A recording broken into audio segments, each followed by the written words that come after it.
Hey friends, I wanted to begin a series where I summarize and analyze the Screwtape Letters by C.S. Lewis, not as entertainment but as a framework for thinking clearly about spiritual reality. Lewis opens with a warning that I think is incredibly relevant today. He says that there are two equal and opposite errors that we can fall into about the devil. One is to disbelieve in his existence, and the other is to believe and develop an excessive or unhealthy interest in him, and I think our culture manages to do both. On one side, you have modern materialism. Everything is reduced to chemistry, trauma, environment, sociology. And look, those things matter. But when you eliminate the spiritual dimension entirely, you don't become more rational. You actually narrow your explanation of reality.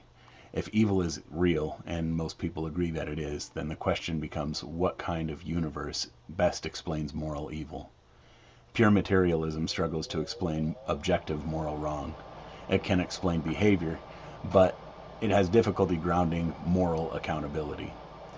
Christianity historically has said something different. It says evil is real. It says spiritual influence is real. But it also says human beings are responsible, and that's important. Now, on the opposite error is just as dangerous.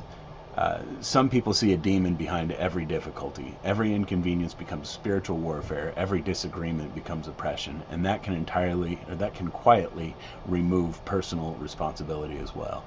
If everything is the devil's fault, then nothing is my fault. Lewis's brilliance is subtle here. The enemy doesn't care which ditch you fall into. Dismissal or obsession both distort reality. Historic Christianity has never taught that Satan is equal to God. He is not sovereign, he is not omnipotent, he is not omnipresent.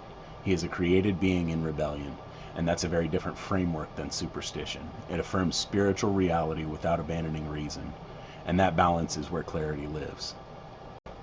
So maybe the better question isn't, do you believe in demons? Maybe the better question is, which error are you more tempted toward? Complete dismissal or unhealthy fascination? Because according to Lewis, either one can quietly shape the way that you see the world. Next time we'll talk about how temptation actually works. I'll be releasing a new episode every Friday, one chapter at a time. My goal isn't to sensationalize spiritual warfare, it's to think clearly about it.